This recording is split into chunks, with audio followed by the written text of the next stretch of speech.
আসসালামু আলাইকুম। Secret blogger তাহেবা চ্যানেলে আরেকটা নতুন দিনের নতুন ভ্লগ নিয়ে তোমাদের সামনে হাজির হয়েছি। আশা করছি ভ্লগটা তোমাদের একটু হলেও ভালো লাগবে। তো ভিডিওটা স্কিপ না করে পুরো ভিডিওটা দেখার অনুরোধ রইল। আজকে আরেকটা তোমাদের ব্যস্ততম দিন শেয়ার করব। তো আজকে হচ্ছে আমার পিসির মেয়ের বিয়ে, মানে বিয়ে নয়, আইবুড়ো ভাত খাবে আমাদের বাড়ি বিয়ের আগের দিন। আর বিয়ের আগের দিনকে যে রাত্রিবেলা যে অনুষ্ঠানটা হয় সেটা হচ্ছে তো থাল, তোমরা তো অনেকেই জানো। তো সেই থালটা মামার বাড়ি থেকে যাবে বলে তো আমি আর মা সারাদিন ধরে সেই থালের প্রিপারেশন, তার সাথে আইবুড়ো ভাতের প্রিপারেশন দুটোই আমরা কিন্তু করছিলাম এক দুজনেই। তো সারাদিন ধরে এই দিনটাই আজকে তোমাদের সাথে শেয়ার করব। তার সাথেও একটা ছোট ছেলে আছে বাড়িতে, সব দিক সামনে কীভাবে কাজগুলো করি তোমরা দেখো আস্তে আস্তে। আশা করছি ভিডিওটা ভালো লাগবে। আর আজকে যেহেতু সব কিছু রান্নাবান্না হবে, তো রাত্রিবেলাতেই আব্বা কিন্তু বাজার করে দিয়ে গিয়েছিল। তো রাত্রিবেলার সেগুলো সব কিছু যেখানে রাখার সেখানে রাখা হয়নি, তাই আমি সকালবেলা চা খেয়ে উঠে ছেলেকেও একটু খাইয়ে দিয়েছি, দিয়ে এখন লেগে পড়েছি কাজে। যে ব্যাগটা ছিল ব্যাগ থেকে সমস্ত জিনিস বার করে যেটা যেখানে রাখার আর যেটা বার করব এক্ষুনি দরকার সেটা কিন্তু বার করে নিচ্ছি। আর আজকে না একটু অন্যরকমই রান্নাবান্না হবে। তার আগে যে চালটা এনেছে আতপ চাল, মানে এটা গোবিন্দভোগ চাল, পায়েস করার যে চালটা হয় সেটা দিয়ে আজকে আমরা পাকন পিঠো বানাবো। তো সেটার জন্যই চালটাকে এখন মা বললো তুই একটু ভিজিয়ে দে। তো আমি সেই চালটাকেই এখন ভিজিয়ে দেবো। তার সাথে যেসব মশলা ছিল যেগুলো খুবই দরকার এখন রান্নার কাছে প্রয়োজন, সেগুলো কিন্তু বার করে রাখছি। আমার ভিডিও দেখতে দেখতে যদি তোমাদের কোনো পার্ট বা অংশ ভালো লেগে যায় তাহলে কিন্তু একটা লাইক দিতে ভুলো না, কারণ তোমাদের একটা লাইক কিন্তু আমার ভিডিওটা আরও পাঁচজনের কাছে নিয়ে যেতে সাহায্য করবে। আর তোমাদের একটা কমেন্ট কিন্তু আমার কাছে খুবই মূল্যবান, আমাকে আরও উৎসাহিত করে নতুন নতুন ভিডিও বানানোর জন্য।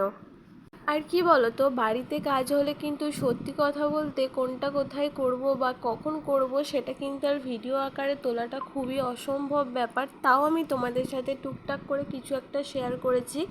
তো যা যা করেছি মোটামুটি সেগুলোই কিন্তু তোমাদের সাথে শেয়ার করেছি। আর আমরা না ভেবেছিলাম এইসব জিনিসগুলো করব না, থাল বলতে ওই ফলের থাল, কেক, মিষ্টি এসবগুলো দিয়ে দেবো, কিন্তু তারপরেও মনে হলো যে কয়েকটা পাকন পিঠো করে দিই, তার সাথে কিছু সুজি আর একটু মানে সেমুই যেটা সেটা একটু করে দিই। তো সেইগুলোই সকালবেলা থেকে প্রিপারেশন নেওয়া হচ্ছে, তার সাথে কিন্তু রান্নারও।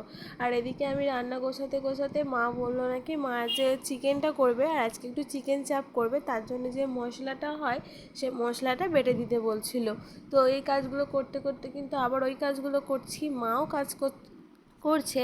মা একদিকে চিকেন কাটছে, বাছছে, ধুচ্ছে, তারপরে আমি এদিকে মশলা করে দিচ্ছি, কোনো সময় ম্যারিনেট করছে মা, এরকমভাবে আরও টুকিটাকি সংসারে যা যা কাজ হয়। তারপরে তো ছেলের অত্যাচার তো আছে, ফাঁকে গিয়ে ওকে আবার স্কুলে রেখে এলাম একবার। তো সবই করতে করতে না মোটামুটি অনেকটাই বেলা হয়ে গিয়েছিল আমাদের আজকে। আর মা চিকেন চাপের জন্য এখানে একটা মশলা প্রিপারেশন নিচ্ছে, যেটা হচ্ছে চার মগজ দিচ্ছে, কাজু দিয়েছে, পেঁয়াজ, কাঁচা লঙ্কা, আদা রসুন সমস্ত কিছু দিয়ে দিয়েছে। আর এটা না মানে কালারটা তো লাল লাল হয় না চিকেন চাপের, মা করে না, মা যখন চিকেন চাপ করে এরকম কাঁচা লঙ্কা বেটে করে, কিন্তু খুব দারুণ হয়েছিল। আজকের মেনু ছিল চিকেন চাপ, তার সাথে ছিল ফ্রাইড রাইস, চাটনি, পাঁপড়।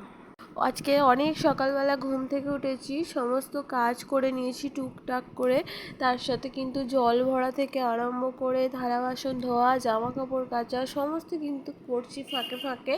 আর আজকে তোমাদের ঘরে শুধু এই রান্নাঘরেরই ভ্লগ শেয়ার করব, রান্নাঘরেই কী কী করলাম। তো যেখানে যেটা রাখার আগেই বলেছি টুকটুক করে রাখছি কিন্তু। আর তার সাথে সাথে ফাঁকে ফাঁকে রান্নার যে মাকে হেল্প করা সেই কাজগুলো কিন্তু আমি করছি। তো চলো এখন তোমাদের সাথে মাংসটা, যেটা চিকেনটা আছে সেটা ম্যারিনেট করাটা তোমাদের সাথে একটু শেয়ার করি। মা চিকেনটাকে কেটে ভালো করে ধুয়ে নিয়েছে, আর এখানে একটু চিকেনটা বড় বড় পিসই রেখেছে। তারপরে যে পেস্টটা করে রেখেছিল সমস্ত কিছু, আদা রসুন পেঁয়াজ কাঁচা লঙ্কা, তার সাথে চারমগজ, কাজু বাদাম সমস্ত পেস্টটা কিন্তু দিয়ে দিচ্ছে। তার সাথে দিচ্ছে একটু বিরিয়ানির মশলা, আর দিয়েছে গোলাপ জল, কেওড়া জল, মিঠা আতর, লঙ্কার গুঁড়ো দেয়নি, সরি, আর হলুদ গুঁড়ো, জিরে গুঁড়ো। আর টেস্ট মতো নুন। আর সমস্ত কিছু দেওয়ার পর না মা না ভুলেই গিয়েছিল যে আসল যে মেন ইনগ্রিডিয়েন্টসটা সেটা হচ্ছে টক দই, টক দইটাই দিতে ভুলে গিয়েছিল। আর তোমরাও কিন্তু ভুলে এরকম হাতে করে কিন্তু চিকেনটাকে মাখাবে না, কারণ এই চিকেনটা মাখাতে গিয়ে মায়ের হাতটা অনেকটাই সিরিয়াসলি কেটে গিয়েছিল, আমি তোমাদের সাথে দেখাতে পারলাম না এইসব জিনিসগুলো। তারপরে কিন্তু আমি খুন্তি করে ভালো করে নেড়ে দিয়েছি, টক দইটাও দিয়ে দিয়েছি শেষে। আর টক দইটা কিন্তু তোমাদের সাথে শেয়ার করা হয়নি। আর হ্যাঁ, একটা জিনিস দিয়েছিল, সেটা হচ্ছে ঘি। চিকেনটা ম্যারিনেট করে ফ্রিজের মধ্যে রেখে দিয়েছি, প্রায় আমরা 3 ঘন্টা মতন চিকেনটা রেখেছিলাম। তারপরে এখন চলে এসেছি সুজিটা বানানোর জন্য। তো কড়াইয়ের মধ্যে ঘি দিয়ে সুজিটা ঢেলে দিয়েছি, খুব লাল লাল করে ভেজে নিয়েছি। তারপরে কিন্তু আমি সবজি কাটতে বসে পড়েছিলাম, মা এদিকটা করছিল সুজি সেমুই, মা এগুলো করে নিয়েছিল। আর আমি এদিকে সমস্ত রকম ফ্রাইড রাইসের জন্য সবজিটা কিন্তু কেটে নিয়েছিলাম, গাজর, বিনস, তার সাথে ক্যাপসিকাম আর একটু টমেটো। মায়ের এদিকে সুজিটাও হয়ে গেছে, আমি সেমুইটাও বসিয়ে দিয়েছে, আমি এখন সবজিগুলো একটু একটু করে ভেজে নিচ্ছি। আর তোমরা বাড়িতে চিকেন চাপ বানালে কী কী উপকরণ দাও আমাকে প্লিজ একটু কমেন্ট করে জানাও।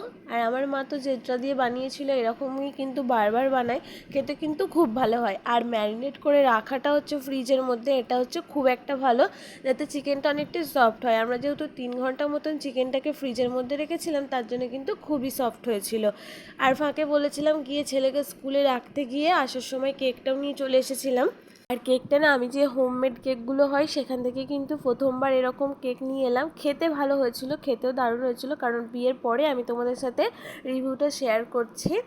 আর কি বলতো, একটু কম হয়েছিল, আমি 2 পাউন্ডের কেক অর্ডার দিয়েছিলাম, তো আমাকে ওখানে 775 গ্রামের একটা কেক দিয়েছিল। তো যাই হোক, টেস্ট অনুযায়ী মোটামুটি ভালো ছিল, দামটাও আমার থেকে একটু অনেকটাই বেশি নিয়ে নিয়েছিল। তারপরে যে মেন আকর্ষণ হচ্ছে মুরগি ভাজা, যেটা হচ্ছে থালের জন্য যে মুরগি ভাজাটা দিতে হয়, ওটাকে মা পরিষ্কার করে এখন সুতো দিয়ে বেঁধে দিচ্ছে।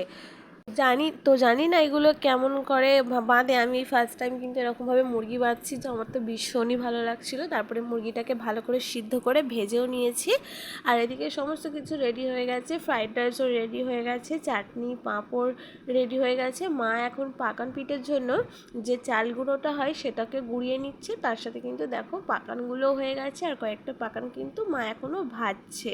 তারপরে ওরা দুপুরবেলা এলো, খাওয়া দাওয়া করে বাড়ি চলে গেল। তো আজকের ভিডিওটা এই পর্যন্ত, জানি তোমাদের ভালো লাগেনি, তবু বলবো যদি ভালো লেগে যায় একটা লাইক দিতে ভুলো না। তো দেখা হচ্ছে তোমাদের সাথে বিয়ের ব্লগে, ততক্ষণ সবাই ভালো থেকো, বাই।